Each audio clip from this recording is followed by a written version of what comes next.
일단은 우리 수업은 어제 친구들이 구글 폼에 남겨준 것들을 바탕으로 문학이 왜 어려운가라는 얘기를 조금 하려고 하고, 그러고 나서는 우리가 문학 지문을 풀 때, 그러니까 문학 모의고사 세트를 풀 때 어떤 것들을 유의를 해야 되는지 또는 뭐 어떤 순서로 풀어야 되는지 그런 얘기들을 좀 하려고 하고, 그리고 나서는 기출문제를 이제 같이 풀면서 선생님은 이렇게 사고를 하는데 너희는 어떻게 사고를 했는지를 비교를 하는 과정을 좀 거치려고 하고, 그리고 선생님은 그 수업 듣는 친구들은 여러 번 얘기했었지만 선생님은 문제를 많이 푸는 것보다도 오답을 열심히 하는 게 되게 중요하다고 생각을 하는데, 이 오답이라는 게 어떻게 하는 건지 얘기를 좀 하고 수업에서 뭘 배웠는지를 정리하는 방식으로 매차시 진행이 된다라고 생각을 하면 될 것 같아.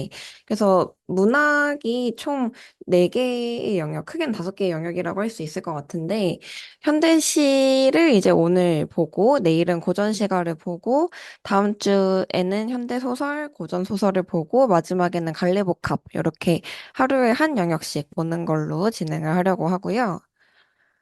일단은 선생님이 어제 톡방에 구글 폼을 보냈을 때 왜 어렵냐라고 했을 때 대체로 비슷하게 얘기들을 해줬던 것 같아. 우선은 뭐 이것도 맞고 저것도 맞는 것 같은 상황이 계속 반복된다. 아니면 뭐 비문학보다는 자신 있는 것 같았는데 갈수록 오답이 된다.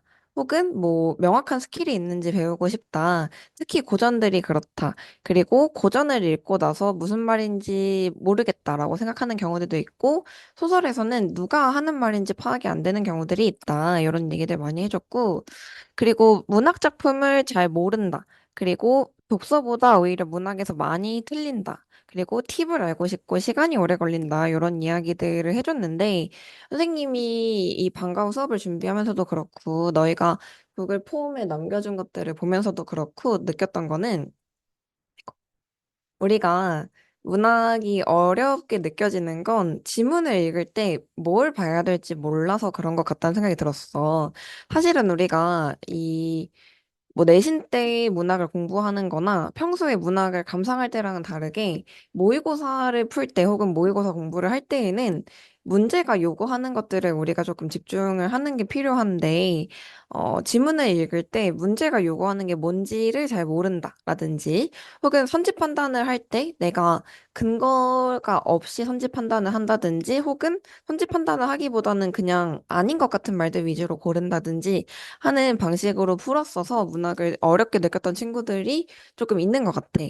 그래서 선생님이랑 이 방과후 수업을 들으면서는 지문을 읽을 때 내가 어떤 생각을 해야 되는지, 혹은 지문을 읽을 때 내가 어디에 집중을 해야 되는지 좀 같이 보면 좋을 것 같고, 그리고 선지 판단을 할 때는 또 어떤 생각을 해야 되는지, 이런 것들을 같이 배워가면서 너희가 이제 선생님의 사고방식을 좀 적용하는 연습을 하면 좋겠다라고 얘기를 하고 싶고, 그리고 선생님이 이 방과후 수업의 제목을 내가 해냄이라고 지었는데, 내가 해냄이라고 지은 이유는 선생님이 최고심 캐릭터를 되게 좋아하는 걸 아는 친구들도 있을 것 같은데, 이 최고심 캐릭터 중에서 그 당당다람쥐라는 이렇게 귀엽게 생긴 애가 있어.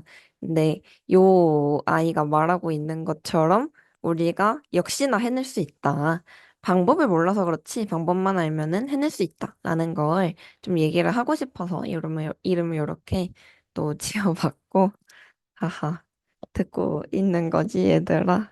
나 혼자 떠들려니까. 그러니까 너희가 부담스러울까 봐 사실 카메라 켜지 말라고 했는데, 정말 카메라를 안 켜고 나 혼자 얘기하니까 조금 머쓱하지만 다들 듣고 있으리라 믿으면서 얘기를 해볼게. 그래서 우리가 이 수업을 통해서는 지문을 읽을 때 어떤 생각을 해야 되는지, 그리고 선지 판단을 할 때 어떤 생각을 해야 되는지 그런 걸 좀 배워가면 좋겠다. 라는 얘기를 하고 싶고, 그래서 어떻게 그러면 읽어야 하냐라는 얘기를 먼저 해보면, 일단은 보기부터 읽는 거를 나는 굉장히 강조를 하는 편인데, 우리가 어찌 보면 문학이 어려운 이유, 혹은 어찌 보면 문학이 재밌는 이유가 해석이 다양할 수 있어서라고 얘기를 할 수가 있을 것 같아. 우리가 사실 수업 시간에는 뭐 현중이 너 하나만의 시간을 배우면서 현중이의 어떤 행동에 대해서 긍정적으로 생각하는지 부정적으로 생각하는지 아니면 뭐 신짜오 신짜오를 읽고 뭐 아빠의 행동에 대해서 어떻게 생각을 하는지 뭐 수행평가 때도 작품을 읽고 어떻게 생각하는지 이런 것들을 친구들이랑 얘기를 되게 많이 했었어. 그리고 그 얘기하는 과정을 재밌어 하는 친구들도 많았던 것 같고, 근데 그거는 이제 우리가 진짜로 문학을 감상하기 위한 방법이라고 할 수 있을 것 같고, 시험을 보기 위해서, 특히 모의고사를 잘 풀기 위해서는 슬프지만 내 생각이 아니라 이 출제자가 바라는 대로 좀 생각을 하는 것도 필요한 것 같아. 그래서 이 출제자가 바라는 대로 생각을 하려면 보기를 봐야 된다. 이 보기가 내가 보기가 이 출제자가 내 작품을 어떻게 해석하기를 바라는지에 대한 내용이기 때문에 보기를 보고서 이 출제자가 의도한 해석이 뭔지를 좀 봐야 한다라는 얘기를 하고 싶고 그래서 문학이 어려운 이유는 해석이 다양할 수 있기 때문이다. 그리고 보기를 제시하는 이유는 그런 다양한 해석들 중에서 출제자가 의도하는 해석을 알려주기 위해서다라고 얘기할 수 있을 것 같고, 그래서 작품을 이해하는 데에 도움이 되는 정보가 보기에 제시가 된다라고 얘기할 수 있을 것 같은데, 우리가 이제 보기를 보고 또 해야 되는 거는 어떤 걸 우리한테 알려주는지, 어떤 정보를 우리한테 알려주는지 파악을 하고, 그 다음에 보기를 읽고 지문을 읽을 때 보기 내용이랑 관련 있는 정보들을 좀 체크하면서 읽는 게 필요할 것 같다라고 얘기할 수 있을 것 같고, 오늘 우리가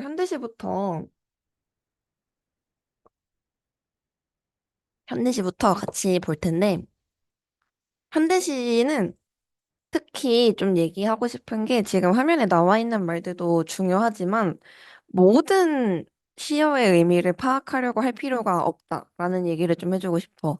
우리가 주어진 시간 내에 문제를 풀기 위해서 작품을 감상하는 거기 때문에 하나의 시어의 의미를 막 깊이 있게 생각을 하기보다는 그리고 모든 시어들의 의미를 다 면밀하게 파악하려고 하기보다는 문제에 나올 법한 시어들 위주로 파악을 하는 게 조금 필요할 것 같다라고 얘기를 하고 싶고, 그러니까 사실은 문학도 그렇고 비문학도 그렇고 욕심을 버리는 게 조금 필요한 것 같아. 여기서 욕심을 버린다는 거는 어, 성적을 잘 받기 위한 욕심을 버린다라는 게 아니라 내가 이 지문을 완벽하게 이해하겠다라는 욕심을 좀 버리는 게 필요한 것 같아.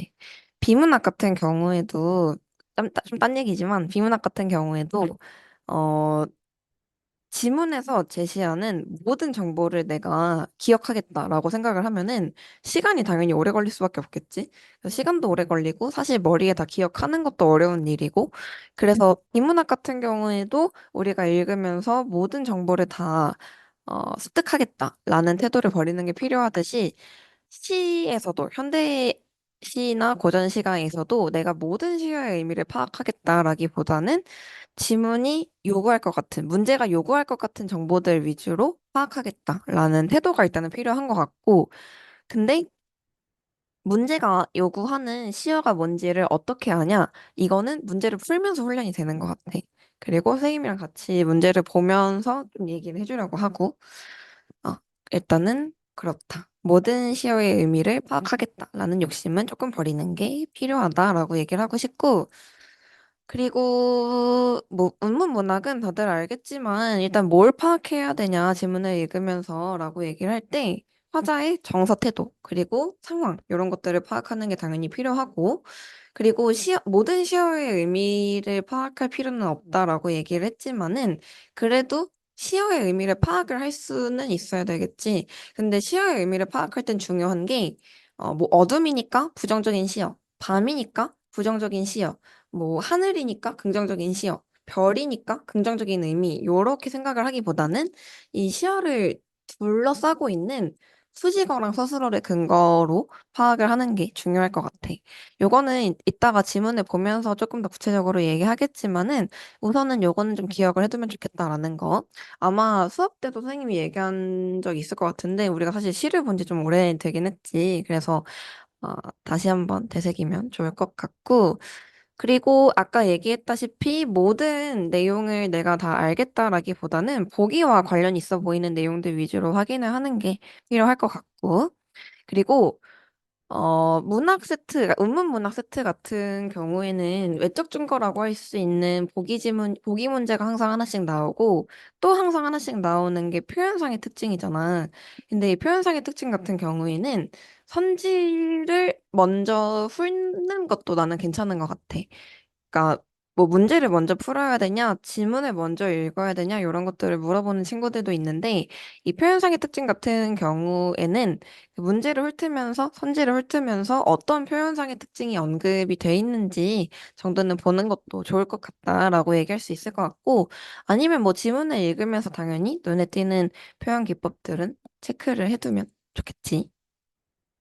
일단은 그렇고, 그 다음에 산문문학 같은 경우에는 이제 다음 주에 산문문학을 보면서 더 정확하게, 더 구체적으로 얘기를 하긴 하겠지만, 선생님이 되게 중요하게 생각하는 것 중에 하나는 장면 단위로 끊어 있는 거라고 얘기를 할 수가 있을 것 같아. 그러니까 선생님이랑 문학 수업을 들었던 친구들은 알겠지만, 선생님이 수업 시간에도 배경, 장면 얘기를 되게 많이 했었거든.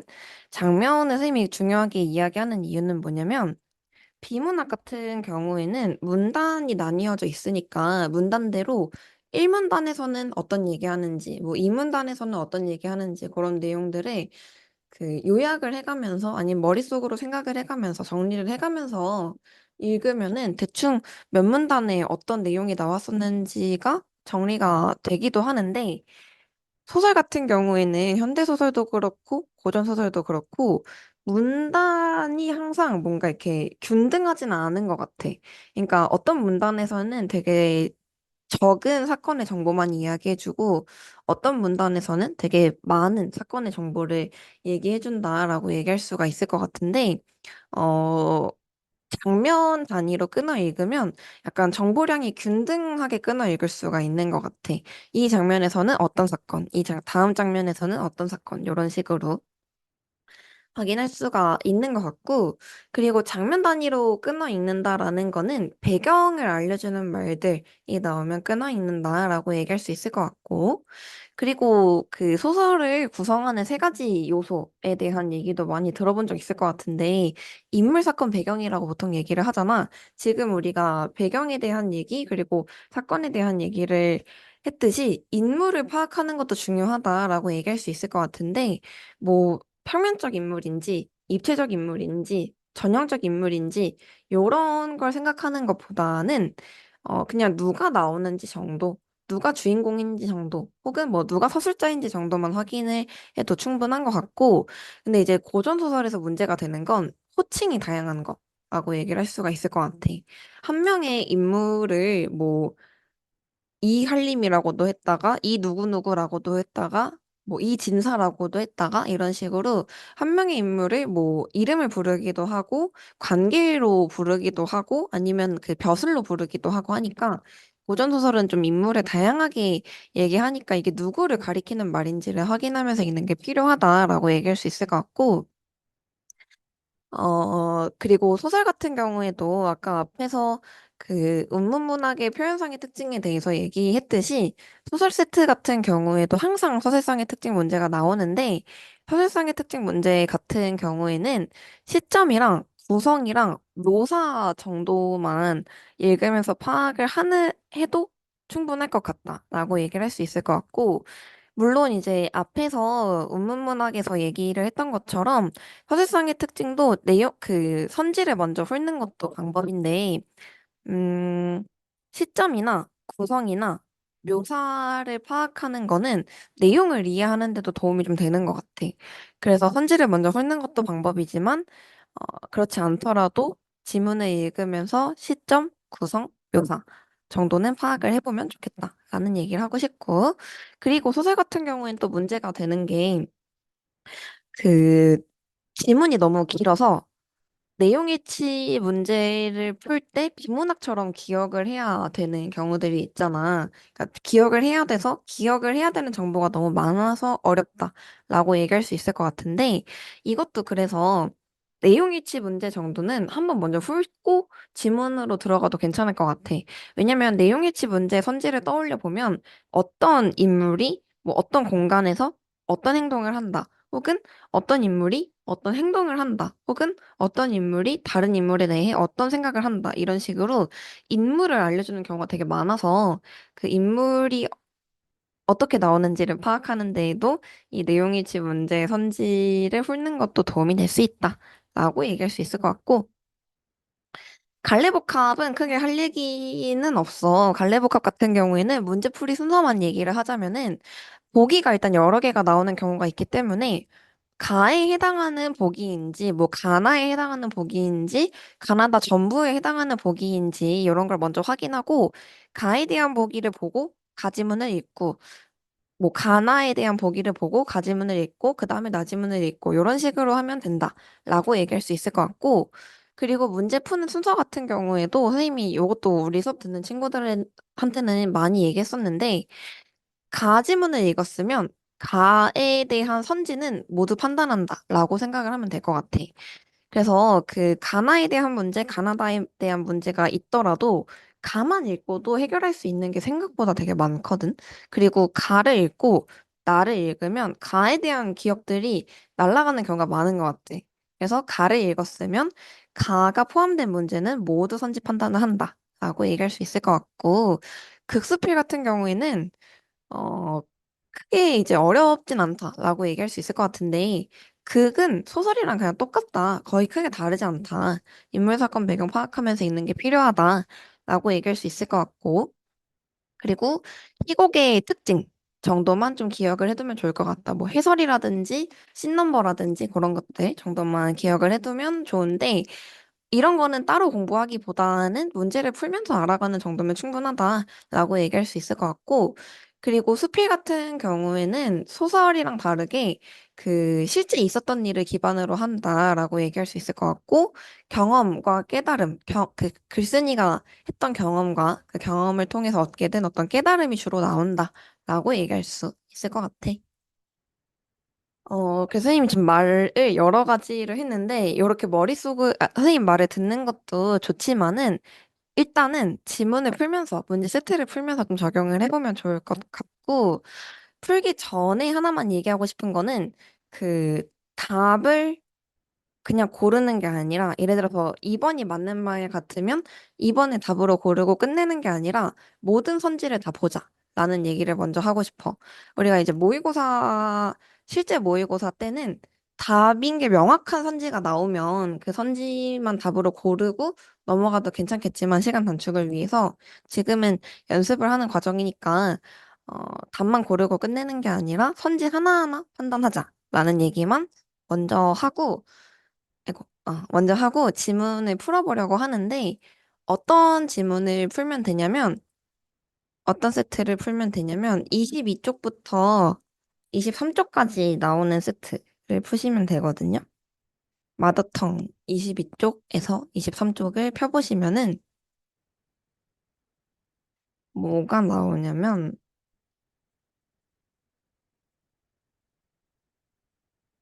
김기림 연륜이랑 김광규 대장간의 유혹이 나오거든요. 요거를 지금 22분인데 32분까지 각자 풀어보고 선생님이랑 얘기를 하는 걸로 할게. 근데 풀기 전에 먼저 얘기하고 싶은 거는 보기부터 보는 거. 그리고 뭐 표현상의 특징 선지 훑을 친구들은 훑어보는 거. 그리고 모든 시어를 파악하려고 하기보다는 보기랑 관련된 시어들 위주로 한번 파악을 해보는 거.